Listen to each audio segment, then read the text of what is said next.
Hello guys, welcome back to Matthew Vinyl. In today's video I'll be talking about the history of the Easybeats. The Easybeats were an Australian rock band formed in Sydney, Australia in late 1964 and they disbanded at the end of 1969. The members of the Easybeats are George Young, who was born as George Redburn Young on November 6, 1946 in Glasgow, Scotland. George Young was the guitarist and one of the songwriters of the Easybeats. He passed away on October 22nd, 2017 at the age of 70, reportedly in Singapore. And we have Stevie Wright, also known as Little Stevie, but was born as Stephen Colton Wright. He was born on December 20th, 1947 in Leeds, England.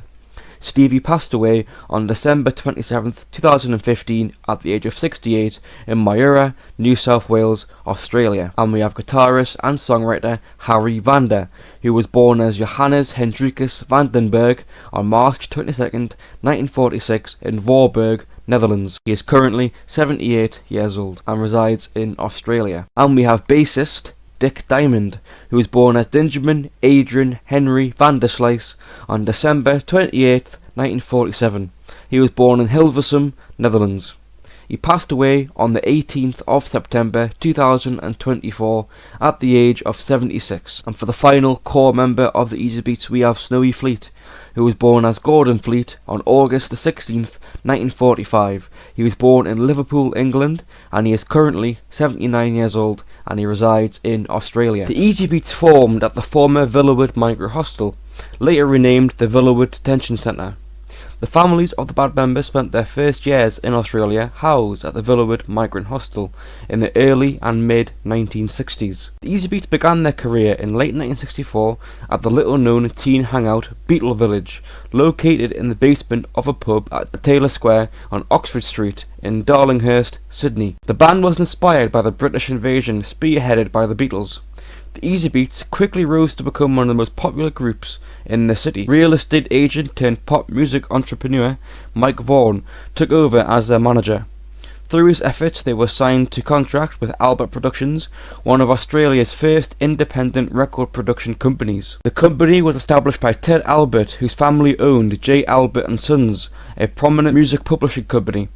Albert signed the band to a recording contract with EMI's Parlophone label. The group recorded a number of songs at the abandoned 2UW Theatre, owned by the parent company of Albert Productions. They chose the bluesy For My Woman as their first single.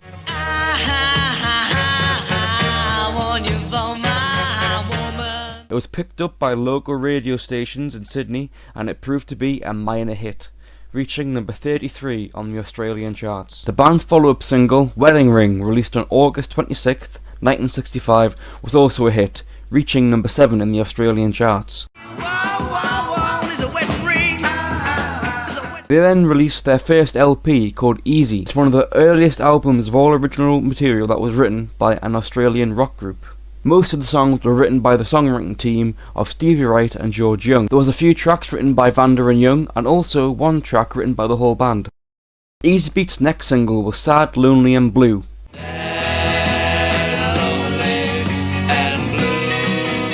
It failed to make the top 10, reaching number 21. Both Wedding Ring and Sad, Lonely and Blue were included on the Easybeats' second album called It's Too Easy, released on March 24th, 1966. The lead singles from that album was Women Make You Feel Alright and Come and See Her. This put the group back in the top 10, reaching number 4 and number 3 respectively on the Australian charts. The Wright-Young songwriting team also wrote songs for other artists including Step Back, which became a number 1 hit for Johnny Young. In early 1966, whilst the group was still touring in Australia, their manager Mike Vaughan flew to New York City to attempt to secure an American recording contract for the band. Despite an initial lack of interest, Vaughan was able to convince the United Artists to sign the band. Just before relocating to London in 1966, they recorded a farewell TV special for the 7 Network titled The Easybeats, more commonly known as the Coca-Cola Special. Just before the Easybeats left Australia, they had an EP called Easy Fever, which reached number 1 in the Australian single charts. Albert Productions then released an entire album of material titled Volume 3 on November 3rd, 1966. This too was a commercial success, and its lead single Sorry topped the Australian charts, making it their first number 1 single, but the second number 1.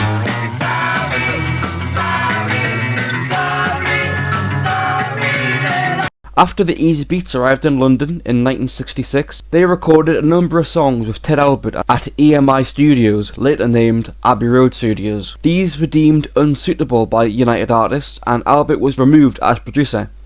The band then teamed up with freelance producer Shel Talmy, who had achieved great success with his production for The Who and The Kinks.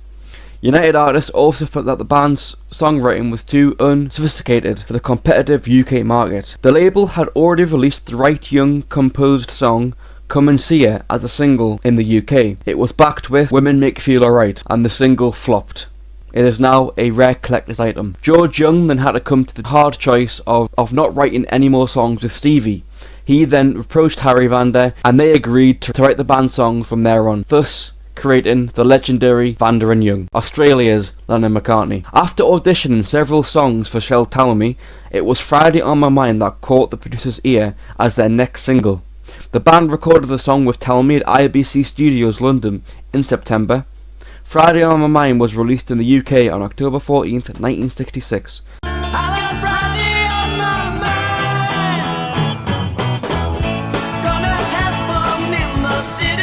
It reached number 6 in the British charts, making the group's first big international hit, and it charted number 1 in Australia, number 13 in Canada, number 16 in the US, and top 10 in Germany, Holland and France. The song sold over 1 million copies worldwide and was awarded a gold disc. On March 17th, 1967, United Artists released the follow-up single to Friday on My Mind, Who'll Be the One.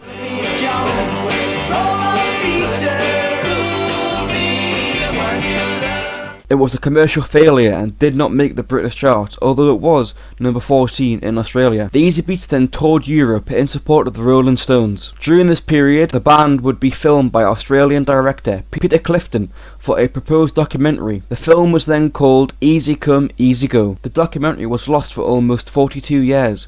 It was restored, re-edited and shown at the film festivals in 2012. You can watch it on YouTube, which I will link below. In May, their first album for United Artists was released, Good Friday. That same month they returned to Australia for a nationwide tour. After the tour, drummer Snowy Fleet decided to quit the band. Fleet was unhappy at the amount of time he had to spend away from his wife and young children. Returned to the UK without a drummer, the group began several recordings with a session drummer, Glaswegian Freddie Smith, who had played with George Young's older brother Alex Young, aka George Alexander of Grapefruit. During this period, the band recorded their next single, Heaven and Hell. The single was produced by Glyn Johns, who had worked as an engineer on the Shel Talmy sessions. Glyn Johns would later produce the Beatles during the Get Back sessions. Heaven and Hell was released in June, and it was banned by the BBC because of the first line of the song, discovering someone else in your bed.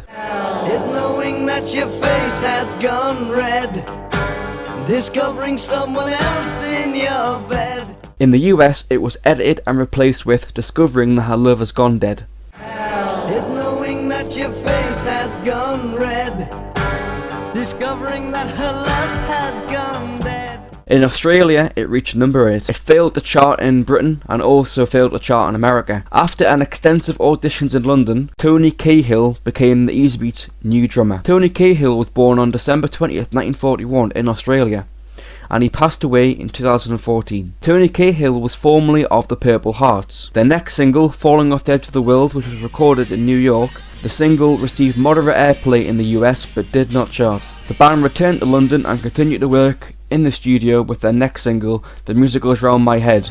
It was Vanda and Young's first foray into the emerging UK rocksteady ska scene. In late 1967, Vanda and Young began writing for other artists. Bring Little Lovin' were covered by Los Bravos. Still trying to get back to the UK chart, the band moved on to a more pop-friendly sound and released the soft rock ballad Hello How Are You on March 8th, 1968.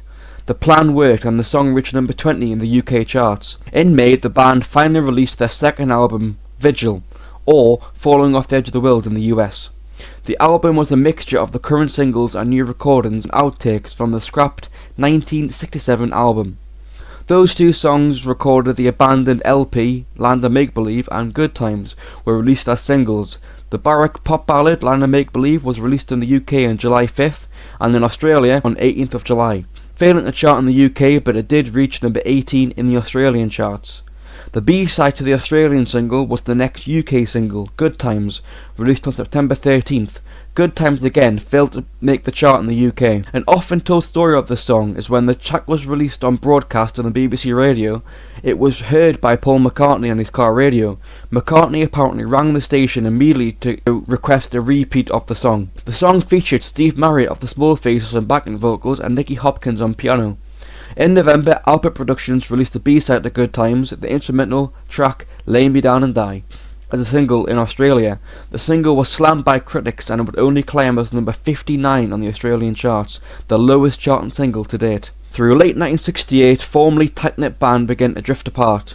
Drugs were a factor, but the growing independence of the Vander and Young team as a creative unit was also a major catalyst. In 1969, the band had parted ways, with United Artists and their production company Albert Productions to sign with Polydor Records. In April, the group returned to Olympic Studios to record their first single for Polydor. They teamed up with producer Ray Singer, a former member of the UK band Nirvana. He had also made a name for himself as a producer for Peter Sarstedt's Where'd You Go To My Lovely. St. Louis was released on June 27, 1969, but failed to chart in the UK but reached number 21 on the Go Set charts in Australia. In July 1969, it was announced that the working relationship between manager Vaughan and the group would come to an end. Friends is the sixth and final studio album by Australian rock band The Easybeats. It would be the only album Polydor released off the band as they broke up before its release. It was released in Germany and Canada as Holding On. After The Easybeats broke up, Vander and Young remained in the UK for 3 years, working off to pay debts incurred during the Easybeats years, and they produced some songs with different names and wrote some songs for different groups, using names like Paintbox, Band of Hope, Grapefruit, Happy's Whiskey Sour and Marcus Hook Roll Band, which does feature George Young's brother Alexander Young and his younger brothers Angus and Malcolm Young, who would then become AC/DC. They returned to Australia in 1973 and reunited with Ted Albert. They began writing and producing many chart-topping acts including Stevie Wright, Rose Tattoo, Cheetah and The Angels. They wrote and produced several major hits for John Paul Young, including Love's in the Air and Yesterday's Hero. They also produced the first 6 albums for AC/DC. Vander and Young recorded several Australian hit singles under the pseudonym Flash and the Pan, including the hit song Hey St. Peter. Stevie Wright made a name for himself as a solo act in Australia. His biggest hit was Evie Parts 1, 2 and 3. It is now one of the biggest Australian songs of all time. Stevie Wright ended up suffering very bad drug problems, and he had the controversial treatment known as deep sleep therapy, which allegedly cured drug addiction with a combination of drug-induced coma and electroshock. Many patients, including Wright, suffered brain damage and lifelong effects, which others died as a result of those treatments. The original drummer Snowy Fleet also became a successful builder in Perth, Western Australia, and now runs a rehearsal studio based in Jandakot, Western Australia. His replacement, Tony Cahill, remained in the UK for a brief time before moving to the United States. Dick Diamond moved to New South Wales North Coast and retired from performing after some years of singing and playing in local pubs. In 1986, the Easybeats reunited for a nationwide tour. On July 14, 2005, the Easybeats would be inducted into the ARIA Hall of Fame. Wright, Vander and Snowy Fleet would attend the ceremony. In November 2017, Friday on My Mind was released. Friday on My Mind is an Australian television drama miniseries based on the lives of Australian rock band The Easybeats, which first screened on ABC in November 2017. It stars Ashley Zuckerman as Ted Albert, Christian Byers as Stevie Wright, Will Rush as George Young, Arthur McBain as Snowy Fleet, Mackenzie Fernley as Harry Vander, and Dude Tight Berkenkamp as Dick Diamond. The Easybeats remain one of the greatest Australian rock bands of all time. Thanks for watching guys, please like, subscribe and peace.